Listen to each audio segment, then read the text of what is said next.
How's it hanging, dudes? My name is Shawn, and welcome back to our second upload of the day. Might be our last, I'm not really sure, but I've had a few people ask me if I was ever going to clip the little rebuttal I had of the Humanist report. Mike Figueredo. I'm sorry if I mispronounced your name, bro. But I did, and there were some issues with the audio in the first half because, my desktop wasn't up enough for you guys to be able to hear him. So did a little tinkering with that. I think you guys can definitely hear it now. Probably not as loud as the other 3/4 of the rebuttal, but the first little couple minutes gonna be a little iffy.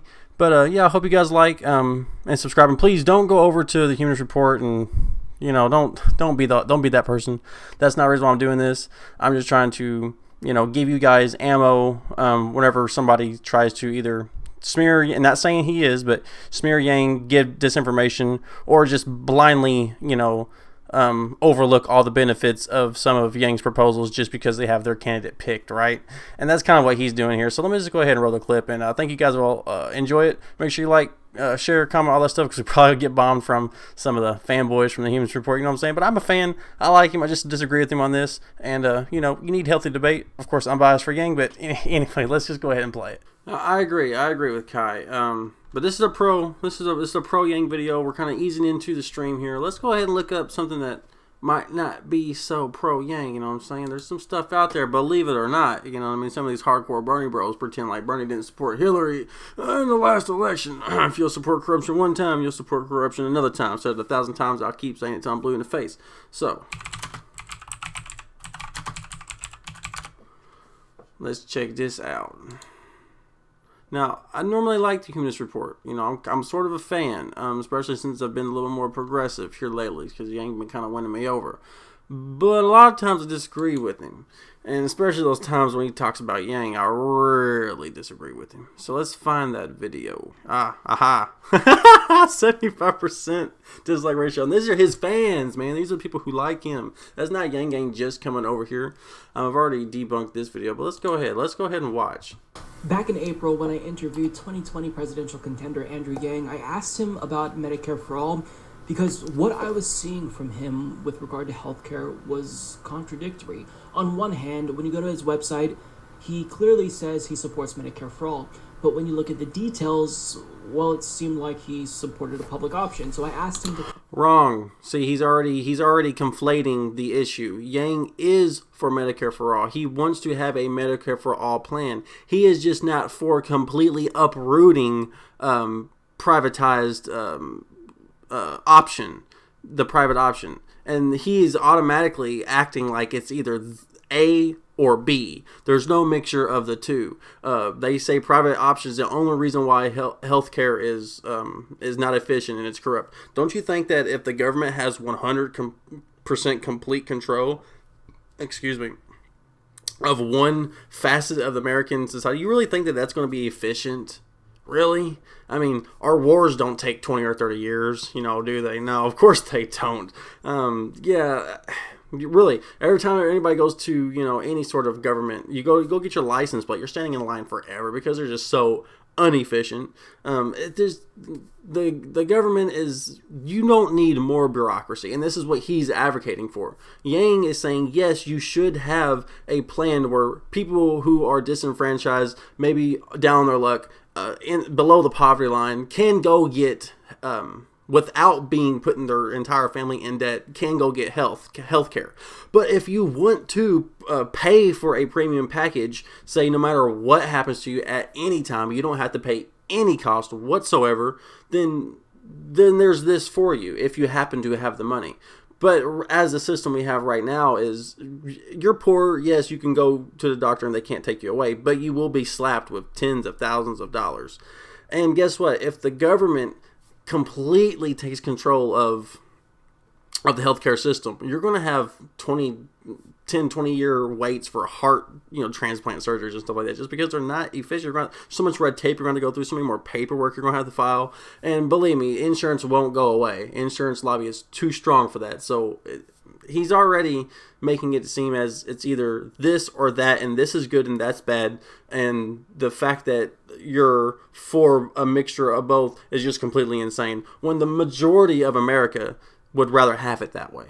And plus, when you're getting $1,000 a month, you can kind of, even if there was a Medicare for all, you could use that money for a Medicare plan, right? So that's from a private option. Let's continue. It's only 24 seconds in. Damn, I'm sorry. Clarify when he was on my program.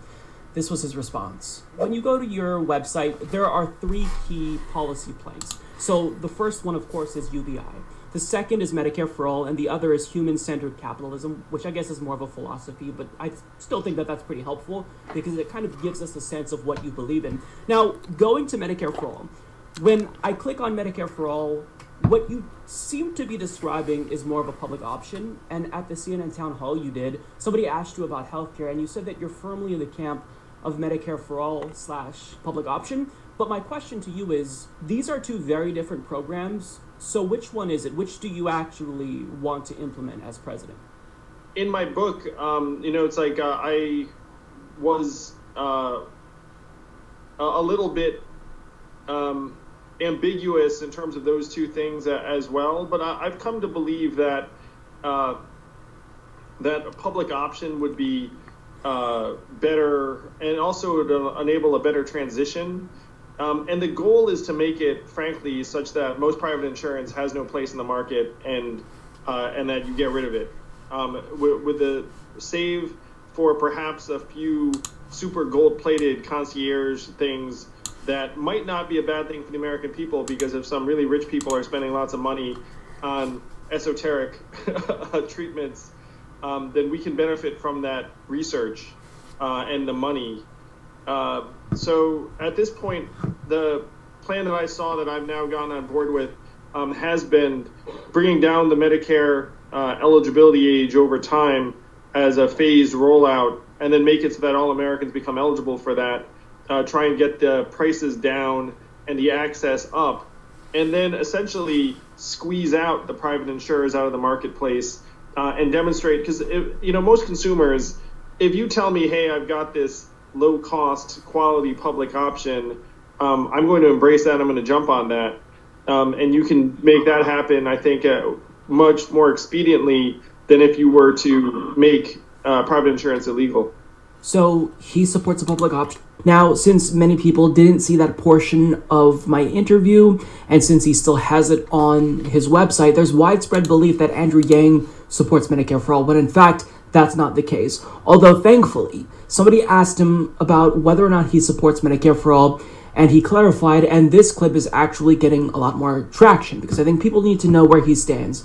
And he made it very clear, he does not support Medicare. Medicare for all, page 8 of Senator Bernie Sanders' bill, eliminates private insurers. Does that mean that you do not support the Bernie Sanders Medicaid for all bill? I support the spirit of what Bernie is trying to accomplish. I do think that outlawing private insurance in a very short period of time is a bit too disruptive, and I would not do it. So there you have it. Case settled. Andrew Yang does not support Medicare for all. Okay, so I love how he cuts off just a snippet where he doesn't have any more of the nuance. Let's rewind it where he says, let's rewind just a little bit. He says that he does not support it 100%. Bill eliminates private insurers. Does that mean that you do not support the Bernie Sanders Medicaid for all bill? I support the spirit of what Bernie is trying to accomplish. I do think that outlawing private insurance in a very short period of time is a bit too disruptive, and I would not do it. So there you have it. No, that's not there you have it. He did not say he doesn't support Medicare for all.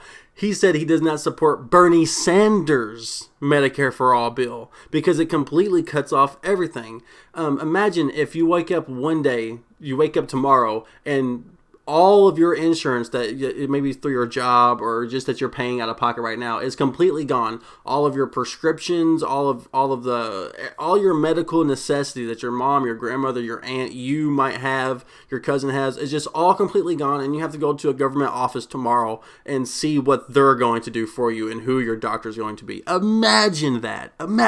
That's what he's advocating for. And Andrew Yang is just realistic about that. You can't do that. You're going to have a massive uproar. You're going to have lines around the block of every single doctor's office. People who's been going to their doctor for years is going to now suddenly have to go wait into a government line and figure out how much the government's going to help them, and if they're going to give them exact same what they had just the day prior. That's too crazy. That's just crazy. And he just pretends like it's cuts Andrew Yang off completely and just pretends like, oh, that's it. You know what I mean? And they go on to actually follow up, but it's just so disingenuous. And he's a one-issue person. Bernie Sanders is a one-issue person, and he's a Bernie bro, one-issue person. I'm sorry, Medicare, that's not the only issue in America. We have automation that is... You go to Walmart right now, and there is... what, 3 lanes open, and the rest are automatic checkouts. Every single time there's an automatic checkout being rung up, that's one person who hasn't got a job. And what you're worried about is making sure everybody has to be on a government plan, a mandate. That's crazy, man. That is crazy. And plus, Bernie Sanders is going to support corruption again. That's the way it is. They're going to get in there. They're going to water down his bill just like they did with Obamacare. We've seen it time and time again. You just want to keep us in this this ever-ending perpetual limbo of not knowing what to do because the government tries to take control of everything. And it's crazy, man. It's crazy. And he obviously doesn't get that. He doesn't get that at all. Case settled. Andrew Yang does not support Medicare for all. Now, I have sounded the alarm about... Marianne Williamson, Tulsi Gabbard, Andrew Yang, and people say, well, I'm not being accurate, I'm not giving them enough credit. You're not. Giving them the benefit of the doubt. But let me tell you this. Politicians, if they are vocalizing to you any little bit of uncertainty about a particular policy, we have a reason to panic because politicians, they have to prove to us that they support the policy. I think he does need to be corrected, doesn't he? Just expressing support I might be able to clip this stream. This day and age, that's not enough. Like, you have to really look at the details. You need to press them to make sure that they prove to you that they support these policies. No. And, prove to you that they support Bernie's policies. There's so many different... When you're creating a bill...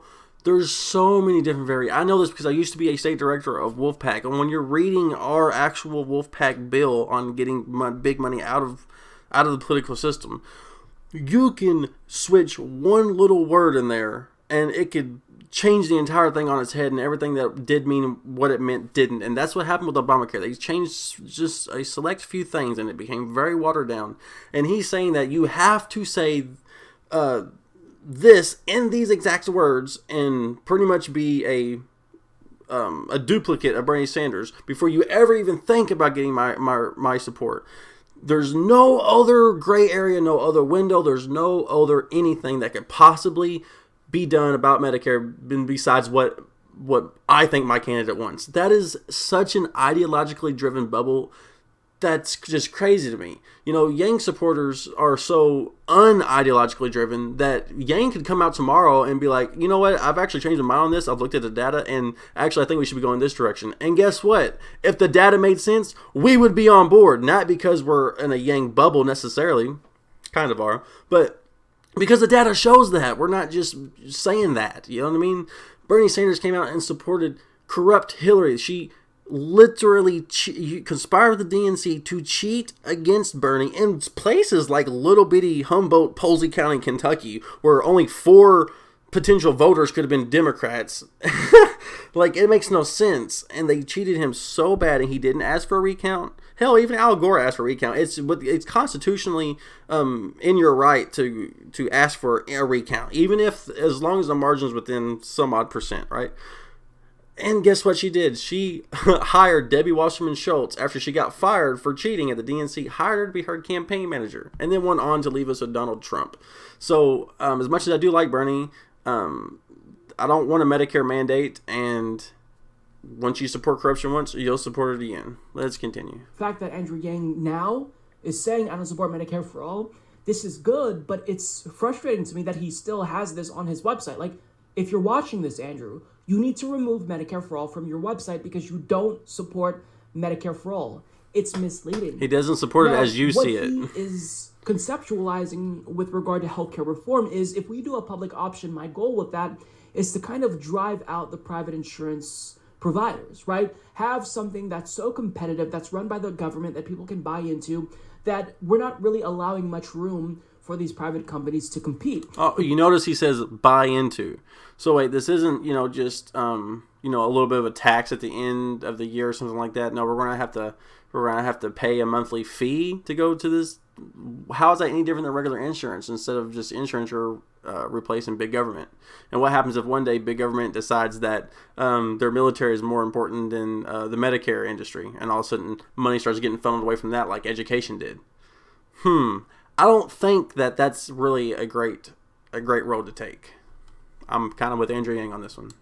The problem with that is it's totally unrealistic because a public option is doomed to fail. So this is why now when we're talking about healthcare reform, to settle for anything less than single payer, we're idiots if we do that. Because this is what's going to happen. If we pass a public option, we can make Medicare for all and the fight to get true single payer even more difficult long-term to get codified into law. And I'll tell you why that's the case. Because as Dr. George Boumfalk of Physicians for a National Health Program put it in a September op-ed for the Charlotte Observer, there are two fundamental reasons that a public option cannot work. The big solvable issue in our healthcare system is the 30% of every healthcare dollar that is squandered on administrative overhead, paperwork, the pre-approvals, denials, and appeals that are an integral part of myriad for-profit private insurance companies. And that's only going to get worse if you let a big bureaucratic system like the government step in the middle of that. That's around $1 trillion every year. Only a single-payer system like Medicare for All can cut that $1 trillion in half by eliminating that bureaucratic waste. Yeah, he does need to think harder, doesn't he? $500 billion can be redirected to providing comprehensive healthcare to all Americans. It's not free. We'll pay for it in taxes, which for most of us will be less than what we're currently spending on premiums, copays, deductibles, and other healthcare expenses. We'll pay less in the end for more healthcare for everyone. The other fatal flaw in a public option is that it will likely become the insurer of last resort to the sickest and oldest among us. The insurance playing field will be anything but level. As deficient as they are, for-profit insurers will cleverly market themselves to the young and healthy, leaving those who use more healthcare to the public option. Its costs will balloon, dooming it to fail to the delight of for-profit companies. So you mean kind of exactly like Medicare is doing now? I mean, if you don't know this, if you're a poorer person or if you're a new mother, you automatically get put on a medical care system through the government, and they pay a lot of it for you. You know what I mean? We already have a public-private option, and that's already happening. And what Andrew Yang is proposing is to have a basic health plan for everybody to have the option of, and then if you want more, you can have more. And on top of that, what he doesn't go on to tell you is that this medical plan of Bernie Sanders will cost over $1 trillion. Now, why in the world, if Andrew Yang is viably, just looking at it pragmatically, right? Why in the world would Andrew Yang want to tack on an extra $1 trillion in expenditures when he's already got a VAT to counteract his $1,000 a month? That's going to be a whole other can of worms, and that's not the issue he's running on. His $1,000 a month circumvents that and solves it all, dude. So you're ideologically driven. And this guy his dude is right, but he's not smart enough to understand that there's still another way to go about it, and that's a UBI. And once that happens, then Republicans, along with corporate Democrats, are going to point to the failure of a public option as evidence that government-run healthcare doesn't work. Because it doesn't. Then what happens? It doesn't right now. It's that much more difficult to convince people that single-payer is the way to go. If you have to do this much convincing, perhaps it's not the best idea. For a public option, they're doing it to the detriment of Medicare for all single payer.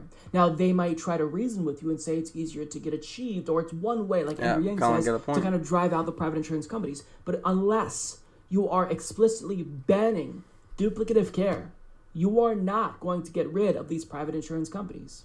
And part of banning duplicative care means that if you really want to get rid of them, you have to offer comprehensive coverage. So that way all they can offer is supplemental, but you leave them not really much to offer, and then you basically make sure they go out of business. Like, this is very complicated, so it's easy for a lot of people to be misled by politicians who just want them to think that they have your best interest in mind. But by saying this here, Andrew Yang either doesn't know what Medicare for All and public option means and how they are different from one another, or he does know and he just wants you to think that he supports Medicare for All. But no, it's actually the opposite way around. It's you don't understand exactly how it would work.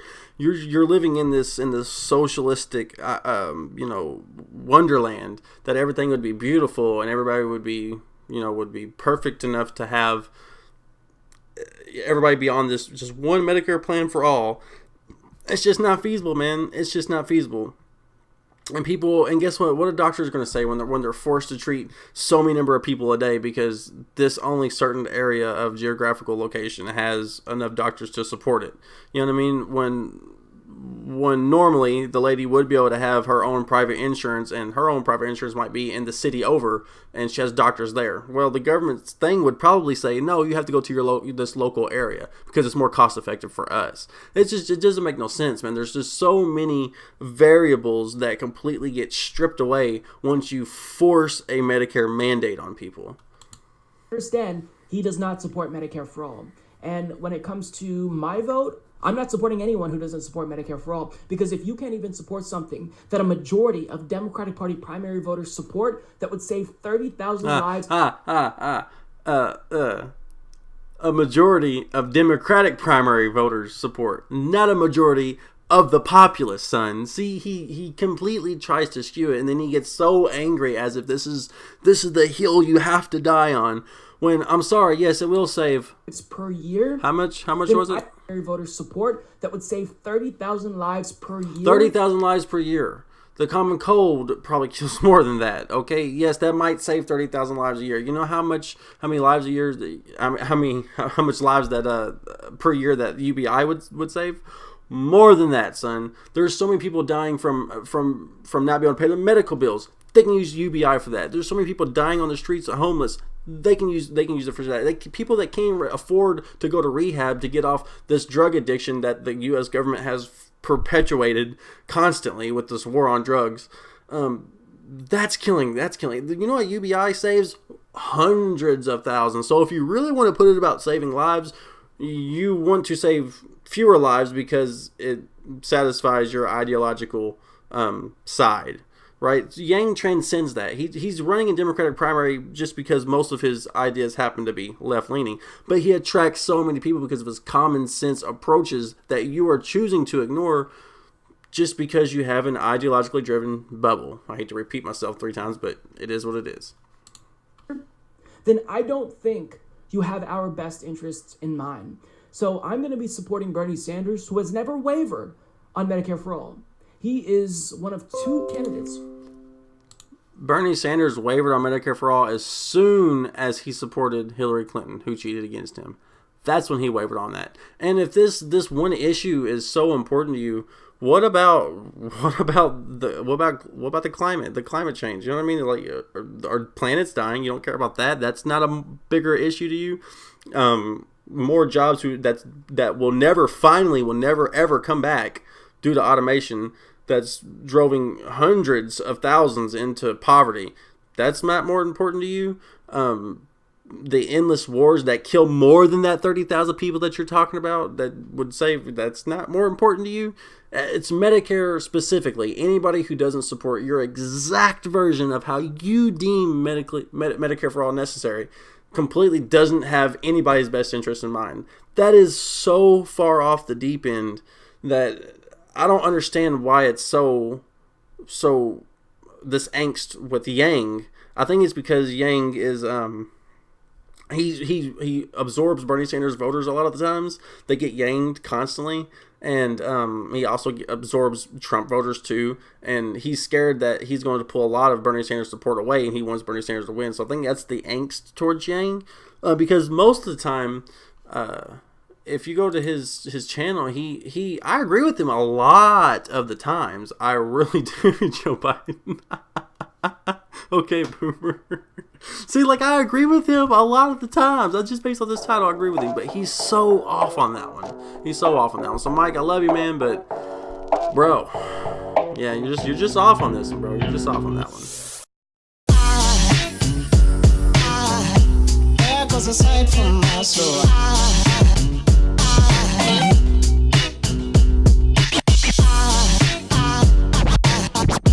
There goes a sight, there goes a sight. Now there goes a sight from my soul. There goes a sight from my soul.